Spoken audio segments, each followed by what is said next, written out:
اس نے تعظیم کی، اس نے سلام عرض کیا. نور مصطفیٰ کو پہچاننے والا ابرہا تو پھر بھی ایک انسان تھا جس ہاتھی پر ابرہا سوار تھا. نور مصطفیٰ چمکنے کی دیر تھی، ہاتھی حضرت عبد المطلب کے سامنے سجدے میں گر پڑا. ہاتھی کو اللہ نے زبان عطا کی، ہاتھی اپنی زبان میں بولا، اے عبد المطلب کی پیشانی میں چمکنے والے نور مصطفیٰ تجھ پر سلام ہو.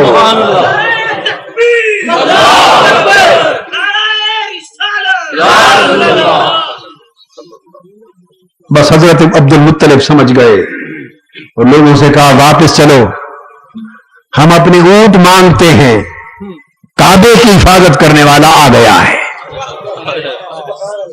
جس کے لیے کعبہ بنایا گیا، جسے کعبے کو آباد کرنے کے لیے منتخب کیا گیا، جس کے ذمے کعبے کو سجانا لگایا اور قیامت تک کعبے کو آباد رکھنا لگایا. اب وہ نور خود آ گیا ہے.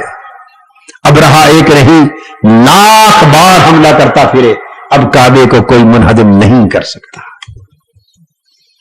واپس آ گئے. پھر ابو نعیم اب اس طرح ابو نعیم خرائطی اور ابن عساکر عطا کی روایت سے حضرت عبداللہ ابن عباس رضی اللہ تعالیٰ عنہ کا بیان فرماتے.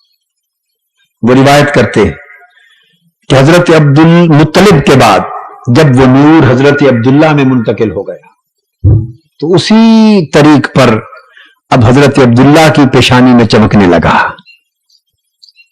ایک روز حضرت عبداللہ اپنے والد گرامی حضرت عبد المطلب کے ساتھ کہیں جا رہے تھے سفر پر. راستے میں ایک خاتون تھی، اس کا نام بھی فاطمہ تھا. وہ تورات، انجیل اور سابقہ مذاہب کی الہامی کتابوں کی عالمہ تھی، حافظہ تھی، بہت بڑی عالمہ تھی. بڑی خوبصورت خاتون تھی، زاہدہ تھی، عالمہ تھی، فاضلہ تھی، فاطمہ نامی. جب ان کے پاس سے گزرے اس نے حضرت عبداللہ کو دیکھا، روک لیا اور نکاح کی پیشکش کی. عرض کیا کہ حضرت عبداللہ سے کہ مجھے آپ اپنے رشتہ زوجیت میں لے لیں. خود پیشکش کی کہ میں آپ کے رشتہ زوجیت میں آنا چاہتی ہوں، کیا آپ مجھے قبول کرتے؟ حضرت عبداللہ نے فرمایا کہ نہیں، ابھی میں سفر پہ جا رہا ہوں، بعد میں جواب دوں گا. حضرت عبداللہ واپس آئے. وقت مقرر تھا، گود مقرر تھی، بطن مقرر تھا. تو خوش نصیب حضرت آمنہ، ان کے مقدر میں یہ نور لکھا تھا. واپس آئے. حضرت عبد المطلب نے حضرت عبداللہ کا نکاح حضرت آمنہ رضی اللہ تعالی عنہا سے کر دیا. حضرت آمنہ رضی اللہ تعالی عنہا سے نکاح ہو چکا. نور مصطفیٰ صلی اللہ تعالی علیہ وآلہ وسلم حضرت عبداللہ کی پشت سے منتقل ہو کر حضرت آمنہ کے بطن میں جا پہنچا. سبحان اللہ، سبحان اللہ. حضرت عبداللہ رضی اللہ تعالی عنہ کا نکاح جب حضرت آمنہ رضی اللہ تعالی عنہ سے ہو گیا، وہ نور پاک حضرت عبداللہ کی پشت سے حضرت آمنہ کی گود میں منتقل ہو گیا، ان کی بطن مبارک میں منتقل ہو گیا. کچھ عرصے کے بعد حضرت عبداللہ پھر اسی راہ سے گزرے اور اس خاتون فاطمہ کے پاس پہنچے جس نے نکاح کی پیشکش کی تھی، اور فرمایا خاتون میں اب تیار ہوں، اگر شادی کرنا چاہو تو کر لو. اس خاتون نے حضرت عبداللہ کی پیشانی کو دیکھا اور دیکھ کر سر ہلا کر کہا کہ عبداللہ اب مجھے تیرے نکاح کی حاجت نہیں ہے. حضرت عبداللہ نے کہا کیا بات ہے، اس وقت مجھے خود بلا کے پیشکش کرتی تھی، آج خود جواب لایا ہوں تو انکار کرتی ہے. اس خاتون نے کہا عبداللہ مجھے آپ سے نکاح کی حاجت نہ تھی، میں تو اس نور کی خاطر نکاح کی خواہش کر رہی تھی جو تیری پیشانی میں چمک رہا تھا. آج آیا ہے، اس دن تیری پیشانی میں وہ نور چمک رہا تھا جسے چاہتی تھی کہ وہ نور چاند بن کے میری گود میں اتر آئے، مگر آج تیری پیشانی میں نہیں، وہ خوش بخت وہ نور لے گئی. کوئی خوش نصیب وہ نور لے گئی. وہ خوش نصیب حضرت آمنہ تھی جس کے بطن میں نور جا پہنچا، وہ نور اس کے نصیب میں تھا، اس کے پاس چلا گیا. میں تیرے ساتھ نکاح کی آرزو مند نہ تھی، اب جا. جس نور کی خاطر پیشکش کرتی تھی وہ نور تو کسی خوش نصیب کے ہاں چلا گیا. سبحان اللہ. پھر حضرت عبداللہ کا جب نکاح ہو گیا حضرت آمنہ رضی اللہ تعالی عنہ کے ساتھ، تو ایک جمعہ کی رات تھی جب نور مصطفیٰ حضرت عبداللہ کی پشت سے حضرت آمنہ کے بطن میں منتقل ہوا. کس رات منتقل ہوا؟ جمعہ کی رات تھی. اس مبارک رات کو نور مصطفیٰ حضرت آمنہ کے بطن مبارک میں منتقل ہوا. اور حضرت کعب الاحبار ہی کی روایت سے ہے، کتب فضائل میں اور حدیث اور روایات میں آتا ہے کہ جمعہ کی رات جب منتقل ہوا نور مصطفیٰ صلی اللہ علیہ وسلم حضرت آمنہ کی بطن مبارک میں، تو آسمانوں پر اللہ پاک نے آواز دی، ایک فرشتہ مقرر کیا، اس نے منادی کی، آواز دی. اللہ پاک نے فرمایا کہ آج جنت الفردوس کے دروازے کھول دو.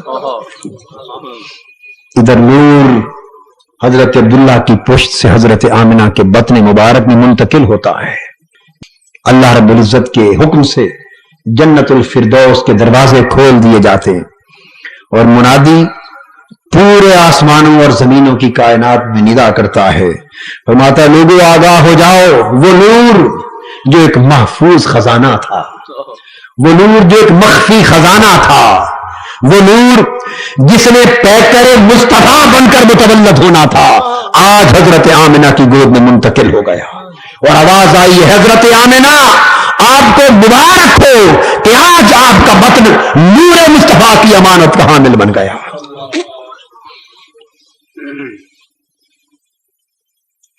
اور روایت میں ہے کہ جس رات حضور علیہ السلام کا نور مبارک حضرت آمنہ رضی اللہ تعالی عنہ کی گود اقدس میں منتقل ہوا بطن مبارک میں، وہ قحط سالی کا سال، قحط سالی تھی اس سال، پانی نہ تھا، بارش نہ تھی، کچھ نہ تھا. بس اس نور پاک کے منتقل ہونے کی دیر تھی کہ اللہ پاک نے عرب کی قحط سالی ختم کر دی اور بارشیں ہوئی اور موسم بدل گیا. ہائے ہائے ہائے، کیوں نہ بدلتا؟ موسم بدلنے والے جو آ رہے تھے، موسم تو سب حضور سے تھے.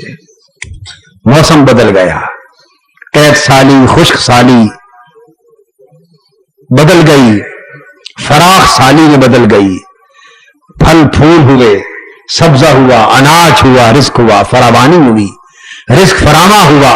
اور عرب کی تاریخ میں اس سال جیسا فراخی اور کشادگی والا سال آج تک نہیں آیا. یہ نور مصطفیٰ کی منتقلی کی برکت تھی کہ حضرت آمنہ رضی اللہ تعالیٰ عنہ فرماتی کہ جب حضور علیہ السلام میرے بطن میں منتقل ہوئے، تشریف لائے، اسی وقت مجھے خواب میں بشارت دی گئی اور مجھے بتایا گیا آمنہ تیرے بطن میں ساری انسانیت اور ساری کائنات کا سردار آ گیا ہے.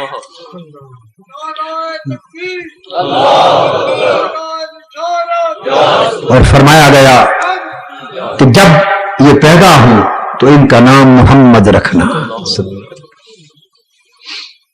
اور حضرت آمنہ رضی اللہ تعالیٰ عنہ فرماتی کہ حضور علیہ السلام میرے بطن میں چھٹے مہینے میں تھے کہ مجھے ندا آئی کہ آمنہ تیرے پیٹ میں خیر العالمین ہے، جب ان کی ولادت ہو ان کا نام محمد رکھنا اور ان کی ولادت سے پہلے جو جو حال تمہیں نصیب ہو اسے چھپائے رکھنا. حضرت ابن عباس رضی اللہ تعالیٰ عنہ سے روایت کہ جس رات حضور علیہ السلام کی والدہ مائدہ حضرت آمنہ کے بطن مبارک میں آقا تشریف لائے، بطن مبارک میں، تو حضرت ابن عباس فرماتے ہیں شہر مکہ میں قریشیوں کے گھر جتنے چوپائے اور جانور تھے، کیا قریشیوں کے گھر، خاندان اور قبیلہ قریش تھا نا، قریش مکہ کے جس گھر میں جو جانور اور چوپائے تھے، یعنی چوپائے مویشی جس کو کہتے ہیں، جتنے چوپائے تھے ہر گھر میں اللہ پاک نے انہیں زبان عطا کی اور بیک وقت پورے شہر مکہ کے قریشیوں کے گھر کے ہر چوپائے نے اپنی زبان سے کہا رب کعبہ کی قسم آج آمنہ کے بطن میں مصطفیٰ کا نور آ گیا. اپنی زبان میں بولے رب کعبہ کی قسم آج حضرت آمنہ کے بطن مصطفیٰ کا نور آ گیا ہے. اور مکہ میں اس رات یہ ندا بھی سنائی دی کہ اب مبارک ہو لوگوں تمہیں ابو القاسم ظاہر ہونے والے ہیں. اور اس رات شہر مکہ کے ہر گھر میں ایک نور چمکا. ہر گھر میں. انہیں ارحاسات کہتے ہیں. کیا ارحاسات؟ پیدائش سے قبل اور پیدائش کے وقت جو قدرت کے کرشمے ظاہر ہوئے حضور علیہ السلام کی ولادت باسعادت کے، وہ بیان ہو رہے ہیں. پھر ابن ہشام میں روایت ہے، ابو زکریا یحییٰ بن عائد روایت کرتے ہیں کہ حضور علیہ الصلوۃ والسلام اپنی والدہ ماجدہ کے بطن اقدس میں 9 ماہ یا کچھ دن کم و بیش رہے. اور آپ فرماتی ہیں کہ پورے 9 ماہ کے عرصے میں حضور علیہ السلام جب میرے بطن میں تھے تو ایسے ہلکے تھے کہ محسوس بھی نہیں ہوتا تھا کہ کوئی بیٹا اندر ہے. اور فرماتی کہ 9 مہینے جب میرے بطن میں تھے میں سنتی تھی میرے پیٹ میں آقا اللہ کا ذکر کرتے تھے. میرے پیٹ میں نور مصطفیٰ اللہ اللہ کا ذکر کرتا تھا، میں سنتی تھی. سبحان اللہ سبحان اللہ. پھر حضور علیہ الصلوۃ والسلام ابھی اپنی والدہ ماجدہ کے بطن مبارک میں تھے کہ حضور کے والد حضرت عبداللہ کا انتقال ہو گیا. جب حضرت عبداللہ کا وصال ہوا تو حدیث میں آتا ہے کہ فرشتوں نے اللہ کے حضور التجا کی اور پوچھا مولا تیرا محبوب پیدا ہونے سے بھی پہلے یتیم ہو گیا. فرشتوں نے پوچھا مولا تیرا محبوب یتیم ہو گیا. اس پر اللہ پاک نے فرمایا نہیں، میں اپنے محبوب کا خود حامی و ناصر. اپنے محبوب کا حامی و ناصر میں خود ہوں. اب سیرت ابن ہشام میں آتا ہے کہ حضور علیہ الصلوۃ والسلام ابھی اپنی والدہ ماجدہ حضرت آمنہ کے بطن مبارک میں تھے ولادت سے پہلے. اس دوران بھی نور چمکتا تھا. اور ایک بار نور چمکا اور مکہ میں بیٹھے ہوئے شام کے محلات روشن ہو گئے. یہ ولادت کے وقت چمکنے والے نور سے پہلے کی بات ہے. نور چمکا اور شام کے محلات روشن ہو گئے. اب حضور علیہ الصلوۃ والسلام کی ولادت باسعادت کا وقت آتا ہے. آقا کی ولادت کا وقت آتا ہے. حضرت آمنہ رضی اللہ تعالیٰ عنہ روایت کرتی بہت ساری حدیث کی کتابیں، سیر اور فضائل کی کتابیں، ان میں حضور علیہ السلام کی ولادت کے واقعات مختصر مختلف طرق پر لکھے ہوئے ہیں. اس مقام پر اس روایت میں نے کوشش کی کہ تمام روایات کو ایک روایت میں جمع کر دیا جائے. حضرت آمنہ رضی اللہ تعالیٰ عنہ فرماتی کہ جب حضور علیہ الصلوۃ والسلام کی ولادت کا وقت آیا تو معمول کے مطابق مجھ پر ایک کیفیت طاری ہوئی. مجھ پر حسب معمول کیفیت طاری ہوئی اور اس لمحے مجھے اچانک یہ محسوس ہوا کہ سفید پرندے کے پر کی طرح کسی چیز نے میرے دل کو چھوا ہے. سفید پرندے کے خوبصورت سفید پر کی طرح کسی چیز نے میرے دل پر مسا کیا ہے. بس اس نوری مسا کی دیر تھی کہ جو معمول کا درد تھا فوراً جاتا رہا. اس نور کے مسا سے درد فوراً جاتا رہا. اور پھر فرماتی ہے کہ اس کے فوراً بعد مجھے جنت کا مشروب پیش کیا گیا. جنت کا ایک مشروب پیش کیا گیا. فرماتی ہے میں نے وہ پی لیا. جنت کا مشروب پینے کی دیر تھی کہ ایک عظیم شان نور نے مجھے گھیرے میں لے لیا. ایک نور میرے ارد گرد چھا گیا اور اس نور کی روشنی میں نے دیکھا کہ کچھ خوبصورت حسین و جمیل طویل القامت اونچے قد کی کچھ عورتیں ہیں اور وہ میرے گھر میں ارد گرد آ گئی ہیں. میں ان طویل القامت خوبصورت نووارد عورتوں کو دیکھ کر ان سے پوچھتی ہوں کہ آپ کون ہیں؟ ان میں سے ایک بولتی ہے کہ میں حضرت آسیہ ہوں، ایک بولتی ہے میں حضرت مریم ہوں، اور یہ ساری جنت کی حوریں آئی ہیں. آج نور مصطفیٰ اس عظیم حسن کے پیکر کی شکل میں اس کائنات میں متولد ہونے والا ہے. ہم ان کی ولادت کے وقت استقبال کے لیے آئی ہیں.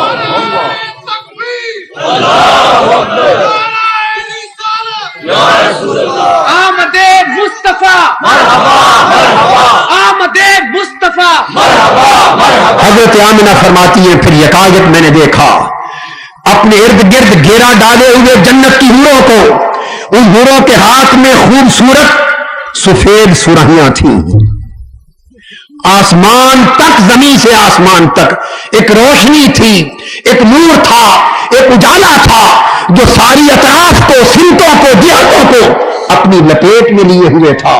وہ وقت پچھلی رات کا تھا مگر کوئی اندھیرا نہ تھا، وہ وقت طلوع صبح سے پہلے کا تھا مگر کوئی ظلمت نہ تھی، زمین سے آسمان تک ایک نور تھا جو ہر طرف چھا گیا۔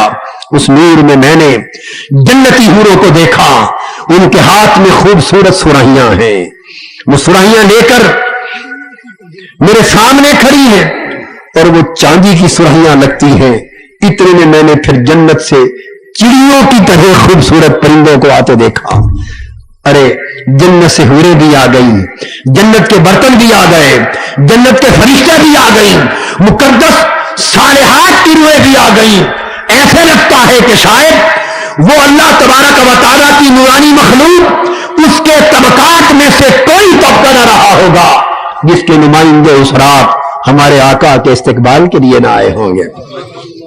جنت سے پرندے بھی آ گئے، ہائے ہائے ہائے، جنت سے پرندے بھی آ گئے، خوبصورت جنتی سفید چڑیوں کی طرح پرندے تھے، ان کی چونچیں زمرد کی طرح تھیں، ان کے پر یاقوت کے تھے، اور وہ میرے گھر کے کمرے کے اوپر سایہ فگن ہو گئے۔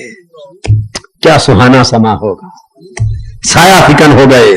اور فرماتی ہیں کہ بس اس کے بعد اچانک ایک نور ظاہر ہوا، ایک نور ظاہر ہوا، اور اس نور نے مشرق سے مغرب تک ساری کائنات کو نیچے بھی روشن کر دیا، زمین سے آسمان کی طرف۔ ارتقائی شکل میں تو نور تھا، اب اس نور نے شرق سے غرب تک ساری کائنات ارضی کو منور کر دیا۔ جب سب کچھ روشن ہو گیا تو اس وقت میں نے اچانک دیکھا اس نور نے کعبہ کی چھت پر مشاہدہ کیا اور دیکھا کہ اچانک اس نور کے اجالے میں کہ ایک جھنڈا مشرق کی طرف لگا دیا گیا، ایک جھنڈا مغرب کی طرف لگا دیا گیا، ایک جھنڈا کعبے کی چھت پر لگا دیا گیا۔ جب یہ جھنڈے نصب کر دیے گئے اچانک ایک اور نور چمکا اور وجود مصطفیٰ میری گود میں آ گیا۔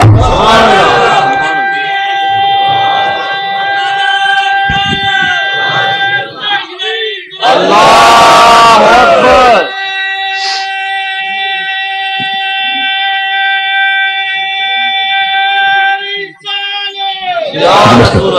وہ نور مصطفیٰ، وہ پیکر نور مصطفیٰ میرے بطن سے نکلا، میری گود میں آ گیا، اور آقا کے تشریف لاتے ہی سارا گھر روشن ہو گیا۔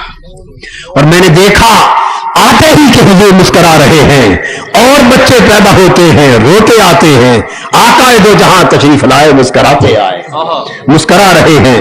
بس میں نے مسکراہٹ دیکھی، مسکراتے ہی دیکھا، پھر میرے آقا حضور سجدے میں گر گئے، سجدے میں گر گئے، گریہ و زاری کرنے لگے، تضرع کرنے لگے، خشوع و خضوع کے ساتھ التجا کرنے لگے۔ اور ایک اور روایت میں آتا ہے کان لگا کے جو سنا تو رو رہے تھے، رب کی توحید کی شہادت دے رہے تھے، رب کی توحید کی شہادت دے رہے تھے، انگلی آسمان کی طرف اٹھا رکھی تھی۔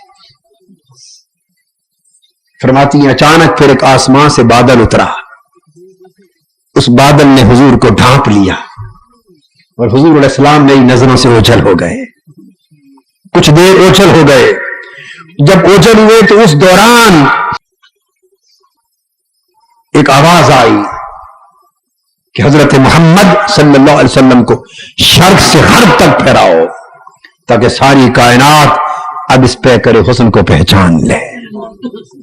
اتنی دیر میں بادل کھل گیا، چھٹ گیا، آقا دوبارہ نمودار ہوئے اور فرماتے ہیں کہ دراصل اس وقت جی بھر کے میں نے اس حسن کے ٹکڑے کا دیدار کیا، دوبارہ نمودار دیدار کیا تو دیکھتی ہے، فرماتی ہیں کہ رب ذوالجلال کی عزت کی قسم وہ جسم 14ویں رات کے چاند کی طرح چمک رہا تھا، 14ویں رات کے چاند کی طرح چمک رہا تھا۔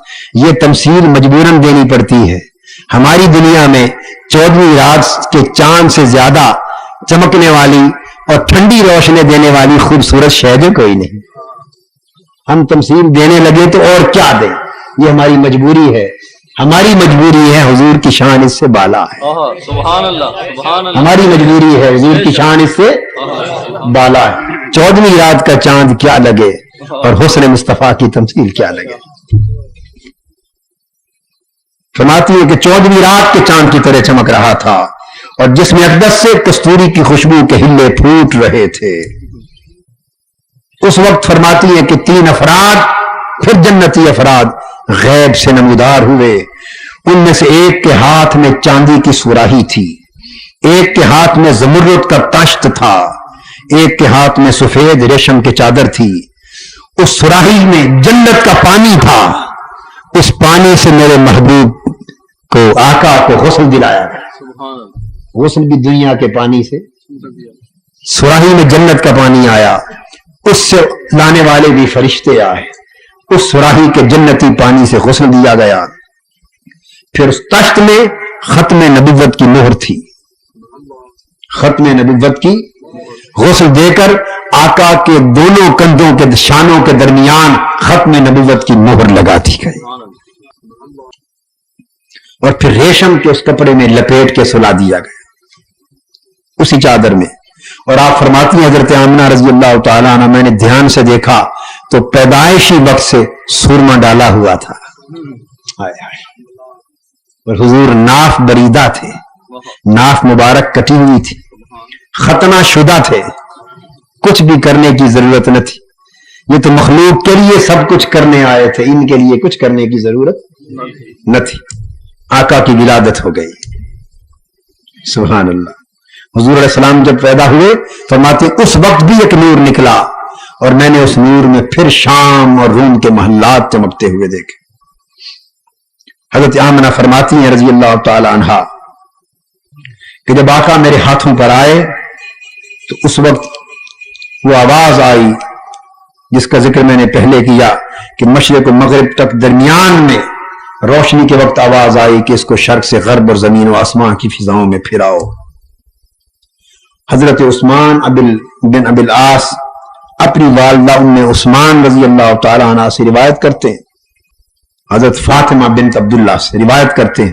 فرماتی ہیں کہ جب حضور علیہ السلام کی ولادت شریفہ کا وقت آیا میں حضرت آمنہ رضی اللہ تعالی عنہ کے پاس تھی اور میں نے دیکھا اچانک آسمان سے سارے ستارے نیچے اتر آئے. اب اللہ پاک چراغاں کرتا ہے، اللہ تعالی چراغاں کرتا ہے. ہم دیے جلاتے ہیں، ٹیوبیں جلاتے ہیں، مرچیں روشن کرتے ہیں. اللہ پاک اپنے محبوب کے میلاد کی خوشی میں چراغاں کرتا ہے. آسمان کے ستاروں کو حکم ہوتا ہے جاؤ شہر مکہ کے اوپر چادر کی طرح تن جا.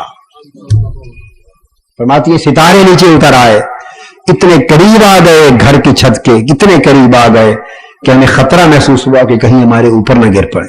یعنی یہ دکھائی اتنا قریب دینے لگے. اور پھر یہ بھی روایت میں ہے کہ حضور علیہ السلام کے تولد کے وقت خانہ کعبہ بھی نور سے روشن ہو گئے اور کئی بت خانہ کعبہ کے اندر جو رکھے گئے تھے لرز کے نیچے گر پڑے. بہقی اور ابو نعیم میں آتا ہے حضرت حسان بن ثابت رضی اللہ تعالیٰ عنہ روایت کرتے وہ مدینہ میں تھے، ولادت مکہ میں ہو رہی ہے. فرماتے ہیں میں 7-8 برس کی عمر کا تھا اس وقت جب حضور علیہ السلام کی ولادت ہوئی. تو حضرت حسان بن ثابت کی عمر کتنی تھی؟ کوئی 7-8 برس تھی. فرماتے ہیں میں دیکھی سنی بات کو سمجھتا تھا. فرماتے ہیں کہ 12 ربیع الاول کی رات تھی، صبح کا سہانا وقت تھا. شہر مدینہ میں اچانک ہم نے دیکھا ایک یہودی عالم، پرانی کتابوں کا عالم یہودی اچانک دوڑا مدینہ طیبہ. اس وقت وہ جسرب تھا، اس وقت وہ رئیس حضور کے قدموں نے مدینہ بنا دیا. اس مدینہ پاک کی گلی میں ایک یہودی عالم آ کے کھڑا ہوا، اس نے شور مچایا، کہا یسرب والو خدا کے لیے گھروں سے نکل آؤ اور میری بات سنو. اس نے شور مچایا، اچانک شہر مدینہ میں ہجوم ہو گیا، لوگوں کا ازدحام ہو گیا، سب لوگ جمع ہو گئے. پوچھا کہ کیا بات ہے؟ اس نے کہا لوگوں سنو، رب ذوالجلال کی عزت کی قسم، آج وہ نور جس کا آسمانوں پر نام احمد تھا اور زمینوں پر نام محمد ہوگا، آج وہ نور خوش نصیب ماں کی گود میں چمک اٹھا ہے، آج محمد پیدا ہو گیا،